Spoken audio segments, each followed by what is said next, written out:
ఓలీ వ్లాగ్స్‌కి స్వాగతం. ఈరోజు మన ఫ్యామిలీ మెంబర్స్‌తో నేను షేర్ చేసుకోబోయే రెసిపీ వచ్చేసి మ్యాంగో ఐస్ క్రీమ్. చేయడం చాలా ఈజీ. ఇంట్లో మనం తక్కువ టైంలోనే ఇదైతే చేసేసుకోవచ్చు. ఇంకెందుకు ఆలస్యం అలా చేసేలా చూసేద్దాం. చకచకా చేసేద్దాం. ముందుగా ఒక మిక్సీ జార్ తీసుకొని అందులో ముప్పావు కప్పు కాచి చల్లార్చిన పాలనైతే వేసేసుకుందాం. అందులోనే ఒక కప్పు ఫ్రెష్ క్రీమ్ అయితే వేసుకోవాలండి. నేనిక్కడ అమూల్ బ్రాండ్ ఫ్రెష్ క్రీమ్ అయితే యూజ్ చేస్తున్నాను. అది ఒక కప్ వేసేసుకున్నాను. మామిడికాయ ఒకటి తీసుకున్నా. చూడండి ఇలా ఉంది. దాన్ని పూర్తిగా తొక్క చెక్కేసి చిన్న చిన్న ముక్కలుగా కట్ చేసుకున్నాను. అది ఒక కప్పు. ఇది కూడా మనం ఆ మిక్సీ జార్‌లో అయితే వేసేసుకుందాం. అందులోనే ముప్పావు కప్పు మిల్క్ పౌడర్ అయితే యాడ్ చేసుకుంటున్నాను. ఇది యాడ్ చేసుకున్న తర్వాత ఒక పావు కప్పు షుగర్ అయితే వేసేసుకుని మిక్సీ అయితే పడుతున్నా మధ్య మధ్యలో ఆపుకుంటూ. షుగరు మీరు తీసుకున్న మామిడి పండు బాగా తియ్యగా ఉంటే కొంచెం తగ్గించుకోండి, లేకపోతే పెంచుకోండి. మిక్సీ పట్టిన తర్వాత చూస్తే ఇలా ఉంది. చాలా కలర్‌ఫుల్‌గా ఉంది కదా! క్రీమీ క్రీమీగా భలే ఉంది కదా చూడడానికి. మనం మామిడికాయ యాడ్ చేసిన వల్ల ఎక్స్‌ట్రా ఏ ఫ్లేవర్ వేయక్కర్లేదు. కలర్ కూడా న్యాచురల్‌గానే ఉంది. ఇప్పుడు దీన్ని పక్కన పెట్టేసుకొని ఏవైనా మన ఇంట్లో అవైలబుల్‌గా ఉన్న బాక్సెస్ తీసుకోండి. తీసుకుని ఆ బాక్సుల్లో అయితే వేసేయండి. నేనిక్కడ చిన్న చిన్నవే 2 బాక్సులు తీసుకున్నాను. ఎందుకంటే ఒకే బాక్స్‌లో వేస్తే గనక ఒక్కరోజే పిల్లలు మొత్తం కంప్లీట్ చేసేస్తారు. అందుకని ఇలా 2 బాక్సెస్ తీసుకున్నాననమాట. ఇప్పుడు మూత పెట్టేసి మనం డీప్ ఫ్రిడ్జ్‌లో ఒక 4 గంటలు ఉంచండి. మీలో ఎవరైనా కొత్తగా వ్యూ చేస్తుంటే లైక్ చేయండి, షేర్ చేయండి, సబ్స్క్రైబ్ చేసుకోండి. పక్కనే ఉన్న బెల్ ఐకాన్ నొక్కండి. 4 గంటల తర్వాత ఫ్రిడ్జ్‌లోంచి తీసి చూపిస్తున్నాను మీకు.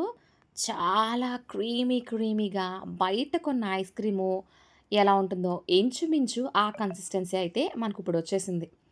చూడండి నేను చూపిస్తున్నాను. చాలా టేస్టీగా ఉంది ఐస్ క్రీమ్ అయితే. ఇలా క్రీమీగా ఉంది కదా! ఇప్పుడు దీన్ని మనం మిక్సీ జార్‌లోకి వేసేసుకుందాం. 2 బాక్సుల్లో ఉన్న ఐస్ క్రీమ్‌ని కూడా మిక్సీ జార్‌లో వేసేసుకుంటున్నా. చాలా సింపుల్‌గా ఇంట్లోనే మనం చేసేసుకోవచ్చు ఆ ఐస్ క్రీమ్. అది హెల్తీగా. ఇంకొకటి చెప్పనా? ఈ ఫ్రెష్ క్రీమ్ కూడా మీ దగ్గర అవైలబుల్‌గా ఉంటే బయట నుంచి తేవాల్సిన పని కూడా లేదు. నా దగ్గర లేదు కాబట్టి నేను ఫ్రెష్ క్రీమ్ మాత్రం బయట నుంచి తెప్పించుకున్నాను. మిల్క్ పౌడర్ ఎప్పుడు ఇంట్లోనే ఉంటుంది. ఇప్పుడు దీన్ని కూడా మనం మిక్సీ అయితే పట్టేద్దాం. మధ్య మధ్యలో ఆపుతూ మిక్సీ పట్టా. చూడండి మిక్సీ పట్టిన తర్వాత చూస్తే ఇలా ఉంది. రిబ్బన్ కన్సిస్టెన్సీలో వచ్చింది కదా! ఇందాక క్రీమీ కన్సిస్టెన్సీ, ఇప్పుడు రిబ్బన్ కన్సిస్టెన్సీ. ఇప్పుడు అదే బాక్సుల్లో ఈ ఐస్ క్రీమ్‌ని వేసేసుకుందాం. వేసేసుకొని రెండాటిని కూడా ఫుల్ ఫ్లెడ్జ్డ్‌గా ఈక్వల్‌గా చేసేసా ఈసారి మాత్రం. చేసేసి అందులోనే ఒక అరకప్పు మామిడికాయ ముక్కలు చిన్నిగా, ఇంకా చిన్నిగా చాప్ చేసుకొని వేసుకోవచ్చు. ఇలా వేసేసుకుని అందులోని మీ దగ్గర అవైలబుల్‌గా ఉంటే గనక డ్రై ఫ్రూట్స్ వేయండి. నేనైతే జీడిపప్పు, బాదం, పిస్తా వీటిని లైట్‌గా చిన్న చిన్న ముక్కల కింద కట్ చేసేసి అవైతే వేసేస్తున్నాను. ఇదే ప్లేస్‌లో మీరు మామిడికాయ ముక్కలు గానీ, ఈ డ్రై ఫ్రూట్స్ కానీ లేకపోతే టూటీ ఫ్రూటీ వేసుకున్నా బానే ఉంటుంది. ఏమీ వేసుకోకపోయినా కూడా రుచిగానే ఉంటుంది. మనకి కావాల్సింది ఐస్ క్రీమ్. అది టేస్టీగా. దానికి కొంచెం ఎక్స్‌ట్రా ఇచ్చామనుకో పిల్లలు చాలా ఇష్టంగా తింటారని చెప్పేసి ఇన్ని అయితే వేస్తున్నాను. హెల్తీగా ఇంట్లోనే చేస్తున్నాను కదా! ఇప్పుడు దాన్ని ఒకసారి మిక్స్ చేసేసుకుందాం. మిక్స్ చేసేసుకొని మీ ఇంట్లో గనక ఏదైనా ర్యాప్ ఉంటే ఆ ర్యాప్ వేసుకోండి. అందరింట్లో అవైలబుల్‌గా ఉండవు కాబట్టి ఇటువంటి కవర్స్ అందరింట్లో ఉంటాయి. వాటిని తీసుకొని కట్ చేసేసి నేనైతే మన ఐస్ క్రీమ్ పైన కంప్లీట్‌గా కొంచెం అదిమి పెడుతున్నాను. ఇలా అదిమి పెట్టడం వల్ల పైన మనం ఫ్రిడ్జ్‌లో పెట్టిన తర్వాత చిన్ని చిన్ని వాటర్ డ్రాప్స్ అయితే ఫార్మ్ అవుతాయి. అవి ఫార్మ్ అవ్వకుండా ఉంటాయి. ఇప్పుడు ఈ రెండిటిని కూడా ఫ్రిడ్జ్‌లో పెట్టేసి 8 అవర్స్ తర్వాత తీసి చూస్తే గనక ఎలా ఉంది? చూడండి. ఐస్ క్రీమ్ అయితే చాలా చక్కగా ఫ్రీజ్ అయిపోయింది. కానీ వెంటనే మనం సర్వ్ చేయలేం. ఒక 5 మినిట్స్ అలా బయట వదిలేయండి.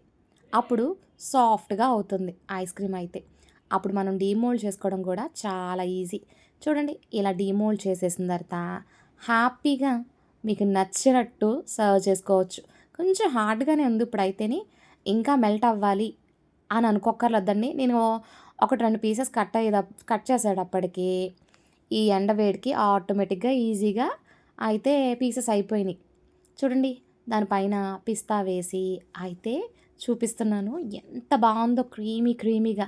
తప్పకుండా ట్రై చేయండి. మీకెలా కుదిరిందో నాకు కామెంట్ రూపంలో కామెంట్ చేయండి. Thank you for watching.